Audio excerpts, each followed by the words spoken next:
then this one, where is Instagram? We have lunch with the humans after church, and then we have to go to this,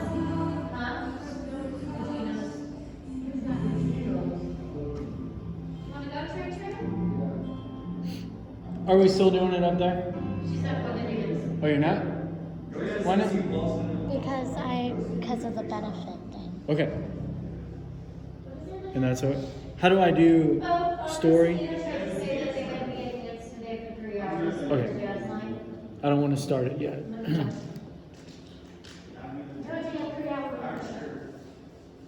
only October. Don't even know if there'll be a competition this season.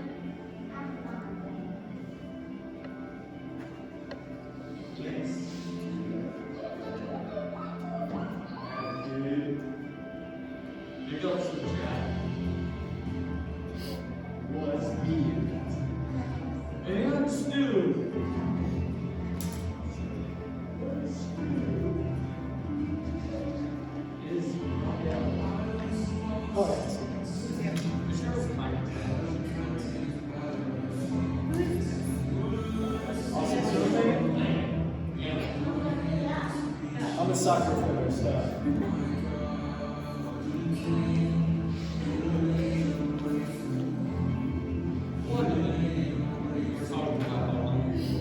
I ran in the rain yesterday. It started to. I was like 10:30 to 11:45. I got spat on a little bit, but not. I finished up like my second loop, and I thought about doing. There's a smaller loop that I was gonna do, but then I was like, nah, because I don't want to be in the rain.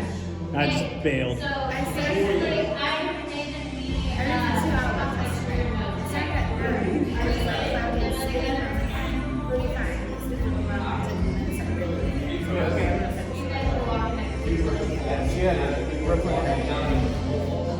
Yeah. Yeah, that all has to be. That's not stuff like that. So it's gonna. Right? Am I right? And it started raining, and then it stopped, and then it rained some The more. big rain was so cold. It's like taking my breath away. I was like, this is too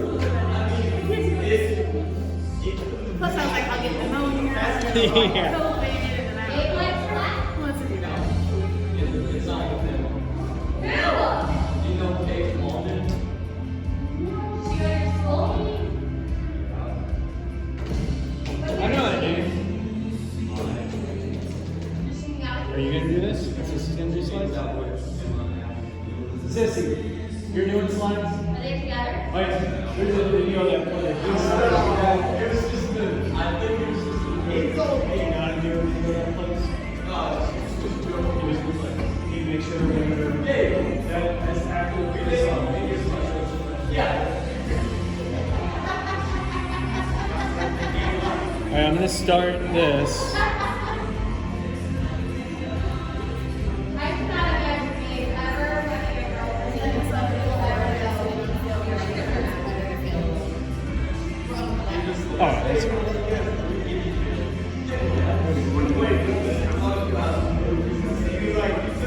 Rick, get out there! So you can go back to the slide. Hey, but there's something.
Yeah, doing that.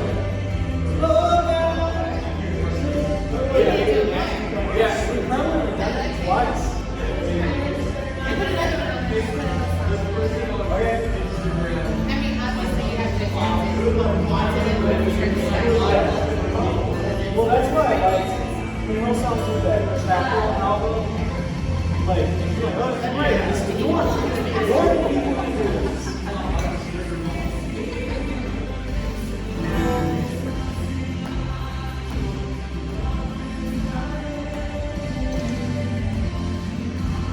We had this like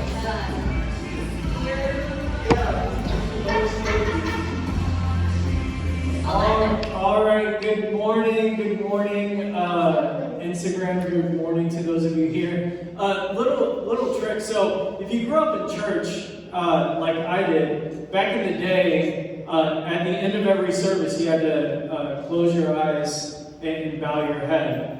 And then they would have people raise their hands showing that they were contrite and wanted Jesus in their heart.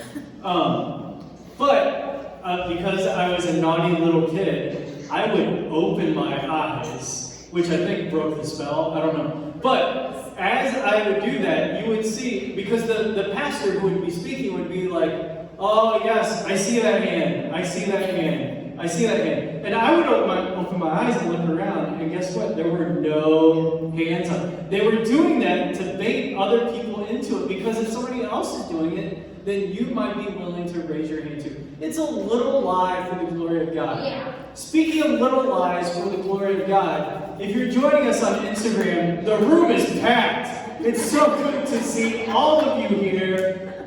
There are extra chairs back down behind the stairs. And yeah, I guess those chairs are fine up there at the top of the stairs too. So remember, try to stay spread out and keep your mask on, but it's jam-packed in here. So we're going to worship together, and I hope you worship along with us.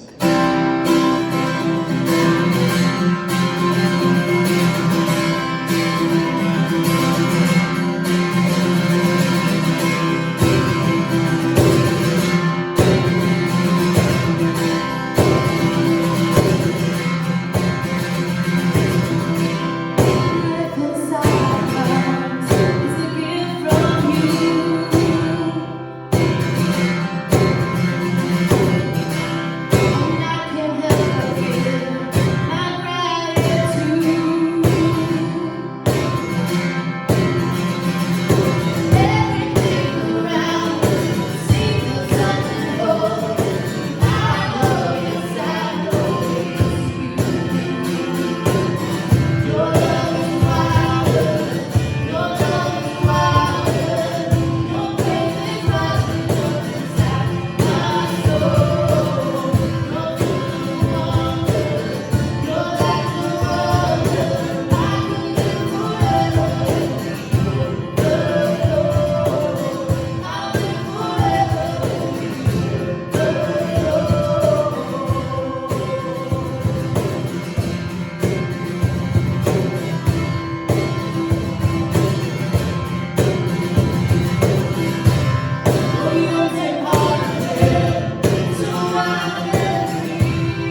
Good morning, North Church. I wish that I could be there with you guys today, but I can't. So I'm watching, currently as you're watching this, I'm also watching this in my living room on Instagram Live.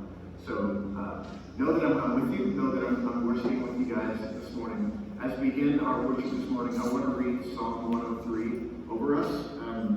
It says this, starting in verse 1. Bless the Lord, O my soul, and all that is within me, bless his holy name. That's what we're doing as we worship this morning. Then verse 2, bless the Lord, O my soul, and forget not all his benefits, who forgives all your iniquity, who heals all your diseases, who redeems your life from the pit, and crowns you with steadfast love and mercy, who satisfies you with good. Those are the things that we want to remember this morning as we gather together, whether it's in person or online. As we gather together, we worship together as a community, as a body of believers.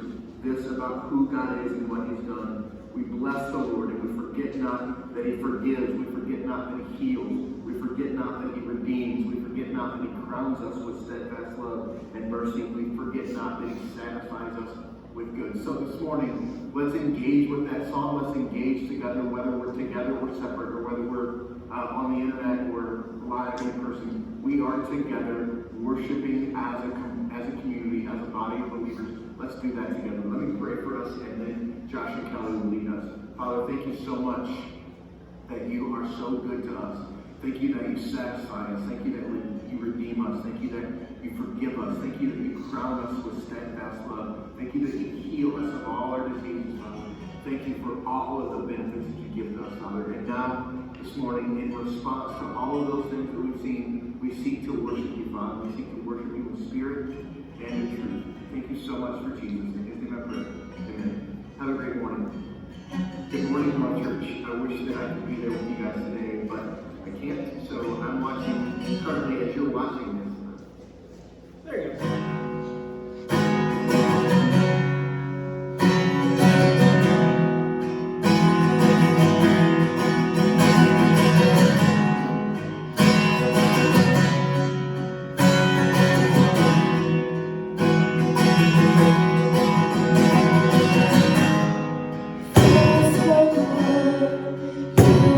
You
So as Rick mentioned, he is not here today. I was actually originally, well not originally, but like 2 months ago, Rick talked to me about preaching this Sunday because he was going to be out of town. And then like late last week, he was like, hey, I'm actually going to be in town. And I was like, oh, okay, why don't you just preach? And then this week, he's like, okay, so I can't be there today. So it fell to me, and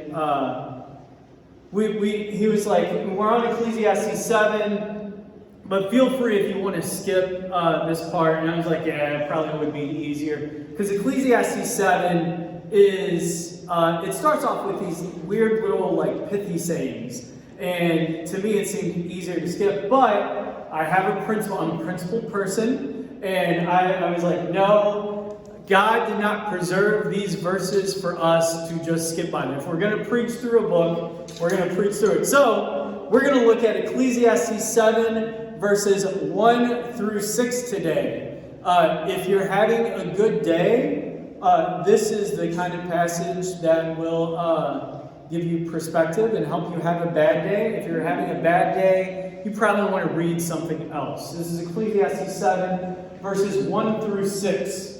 It says this: a good name is better than precious ointment, and the day of death than the day of birth. Real sunny person he is here. It is better to go to the house of mourning than to go to the house of feasting. For this is the end of all mankind, and the living will lay it to heart. Sorrow is better than laughter, for by sadness of face the heart is made glad. The heart of the wise is in the house of mourning, but the heart of fools is in the house of mirth.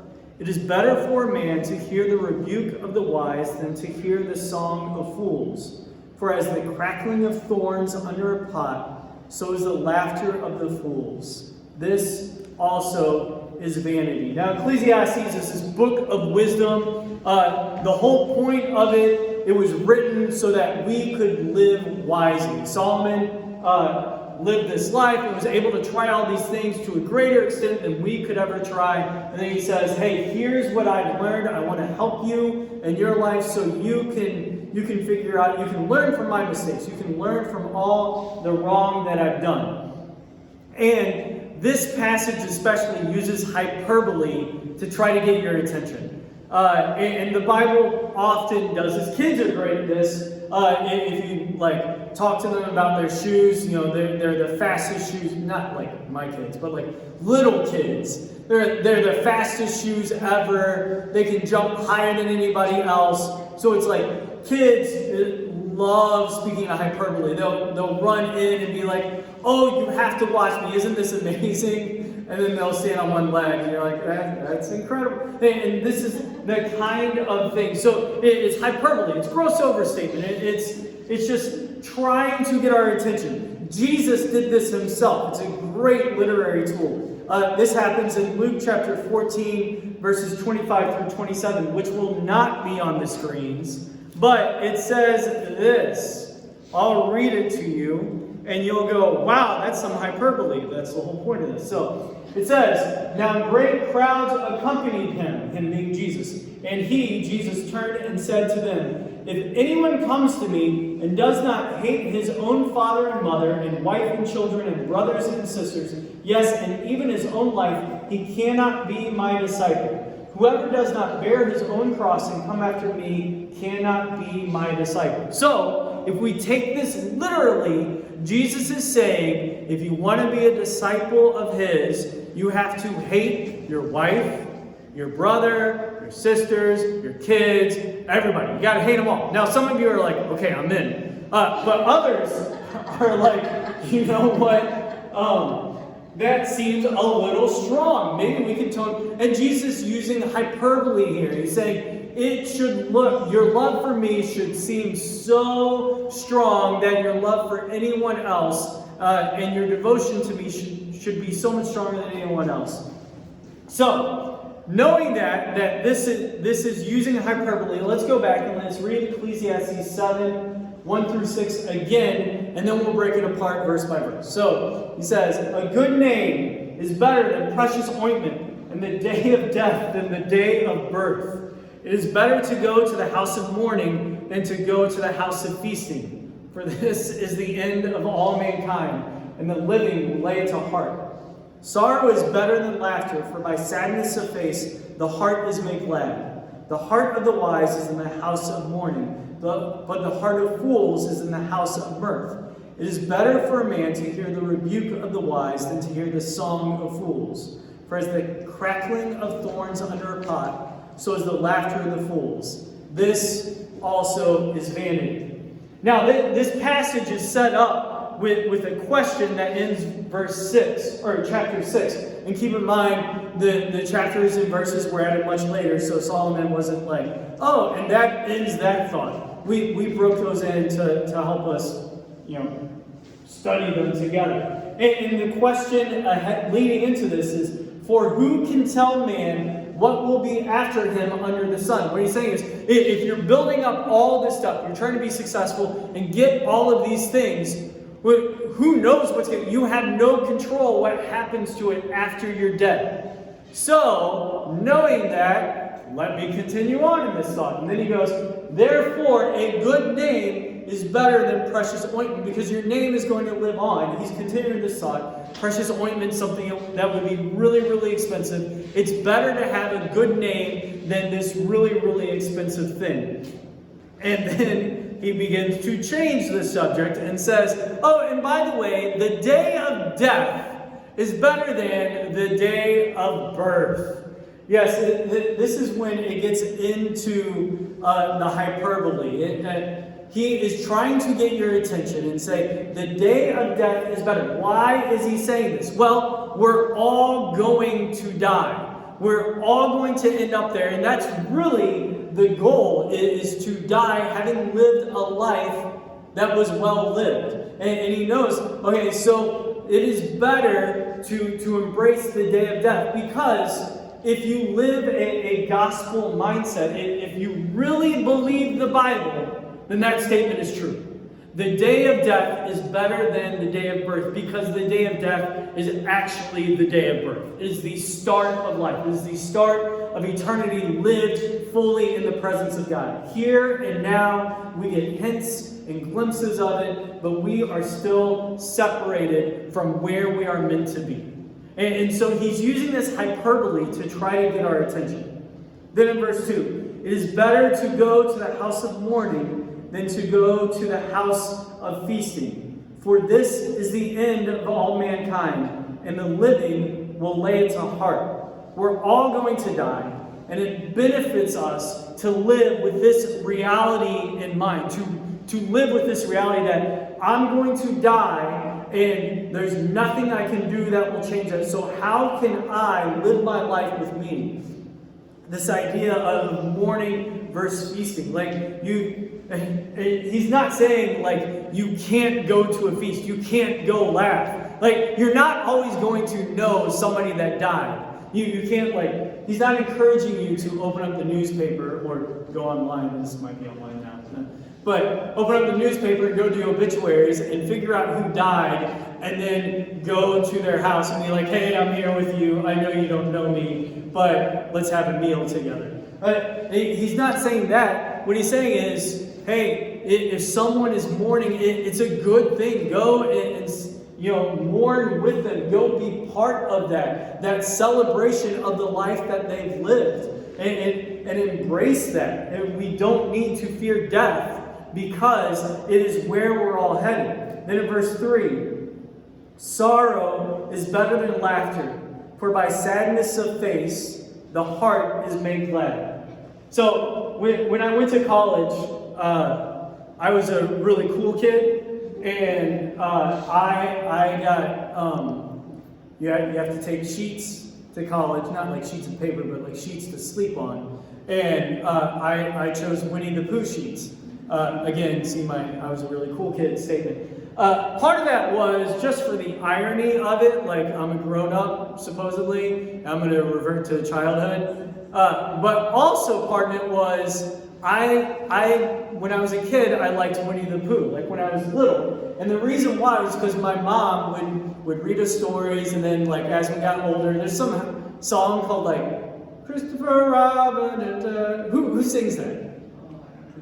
Kenny Loggins. And my mom loved that song, and she would say, "Oh, it's because it reminds me of when you guys were little." And so that song was always like kind of cute to me. But as I actually read more about Winnie the Pooh and what A.A. Milne was writing, it's actually really incredible. He was trying to help his kids understand, hey, here is what life is about. Here is what is meaningful in life, and how to frame the world, to explain things with Winnie the Pooh as he interacted. And Winnie the Pooh has got a great line. Pooh's not his last name. It's a description of who he is at its core.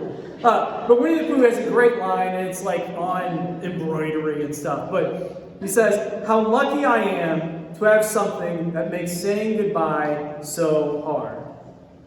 How lucky I am to have something that makes saying goodbye so hard. And that is what mourning is. Mourning is saying goodbye and thinking about all the things that you won't have. But it's also embracing the memories and the greatness that you had, the relationship and all the memories. That there's no more potential. As we've lost things, because of COVID in 2020, and just the weirdness of life now, we've talked about different things that people have lost, and especially the kids. And I said during the fall, I was like, during the spring, I feel sorry for kids who were seniors and missed their senior night of their spring sport. Because they play all through high school, and for the vast majority of them, that's their last game, and that's the culmination, and it's done now, and because we live in slovenly America, you are done with sports forever, and the most athletic we get after that is we go bowling once a year and we giggle. But missing out on senior night, and Noah has talked about his senior night before. He's like, I think I'll be a wreck. He thinks he will be very emotional that night. I believe because it'll be done. 4 years of playing and enjoying the time will all be over. And maybe he'll go on and continue to play. Maybe he'll move to England and do Sunday league and with his mates or something. But maybe not. Trey and Noah and all the other guys that they brought with them are going to do that. So those 20 guys back there. That's what mourning is. That's what sorrow is. I no longer have this opportunity. So, verse 4. Verse 4. The heart of the wise is in the house of mourning, but the heart of fools is in the house of mirth. I had to look up mirth. Mirth is laughter, especially if it's meaningless and just frivolity. It is better for a man to hear the rebuke of the wise than to hear the song of fools. For as the crackling of thorns under a pot, so is the laughter of the fools. This also is vanity. The sum of what he's saying here is don't live a life of distraction. Don't live a life focused on just, inane entertainment, of trying to distract yourself of what's going on. Be focused on what's happening. For me, currently, what is distracting me is politics. And I'm focused in on it. I got off to where now I only go on Facebook maybe once a day, something like that. But I was not constantly on it, but I was on it a lot. And I would see people post things and I'd be like, you know what? And I would start to type a response and be like, first off, you're the dumbest person alive. Secondly, your person that you like politically is the second dumbest person alive. Thirdly, your whole theory is stupid. And then I would be about to hit send. I'm like, well, it's not going to change their mind anyway. And then I would just kind of fume, and I would not send it. And I would be like, you're an idiot in my head. And that's not doing it. It's a distraction for you. I'm not saying don't be politically minded. Be politically minded. Vote. Influence people. Let the gospel invade your politics. But don't let that be a distraction of where we're headed. We're all headed to death. We're all headed to the starting point of eternity. And we can spend that either with God or without God. So live your life focused in on the gospel. Solomon, I think, would have used the phrase like fear God. You see this phrase, fear God. The fear of God is the beginning of knowledge. And fearing God, constantly bringing the gospel to our minds, bringing reality to our minds that we're going to die and we need to live a life that honors God. So what does this look like? Well, I think it's two things. I think it's a calm assurance. It's this assurance of what faith is, and that, you know what, I've committed my life to God, and I'm going to rest in that assurance that God has saved me. But then it's also a relentless devotion to Him, to live your life according to what God has for you.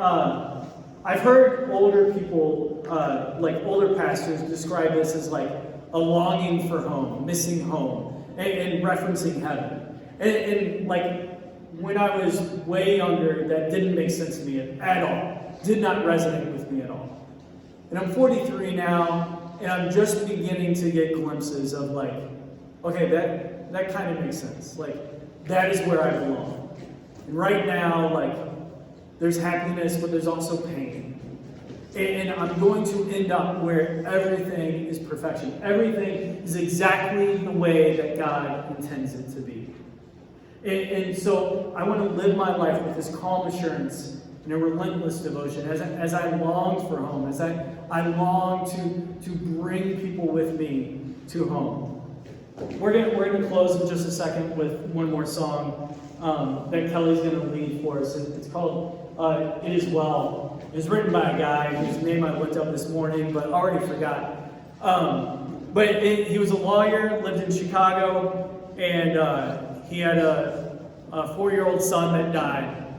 And he had, because he was a lawyer, he had accumulated some wealth and bought property and was doing very well. And then the Chicago fire really decimated everything he had. And then he was starting to rebuild that. And they were doing his family was going to go to England. You probably have heard this story before, but his family was going to go to England. And he chose not to go immediately with them on the boat or on the ship, but chose to stay behind because there were he had to fix some zoning problems. And so he sends them on, and the ship they're on sinks. And he's got 4 daughters that die on the ship. And his wife is the only one that survives, and then he meets up with her in England. But as he's sailing across, when he gets to the part where the ship went down, the ship that his family was on had collided with another ship and sank very quickly. As he gets to that part, he writes this poem, and then another gentleman sets it to music. And I think the words of this poem that he writes resonate with me of what it looks like to long for home, of what it looks like to have a calm assurance and a relentless devotion. So as we move into this response time, I want you to just focus in on the words that Kelly's going to sing for us, and focus in on what it looks like for you to be able to say, it is well with my soul. I have this calm assurance, and I have this relentless devotion that no matter what happens, I am committed to the gospel. I am committed to fearing God. So let's pray, and then we'll close in worship. God, I thank you that we can have a calm assurance, that this blessed assurance assures us of what is going to happen, that we are headed home. That we are headed home to be with you, and that we can enjoy ourselves here. We can celebrate here. We can laugh. But that we should never take our eyes off of where we're headed. And that morning really is the celebration and the start of where we are meant to be home with you, with everything fulfilled. So God, I thank you for the truth of the gospel, that we are rebellious wicked sinners, that you have chosen to love in Christ Jesus. And God, I pray that we would live lives that celebrate that truth. We love you, Father. May our lives reflect that love.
to honor you and to keep the gospel at the front of our minds in all things. We love you, Father. Amen. All right, well, thank you for joining us today, and we hope to see you again next week. Love you guys.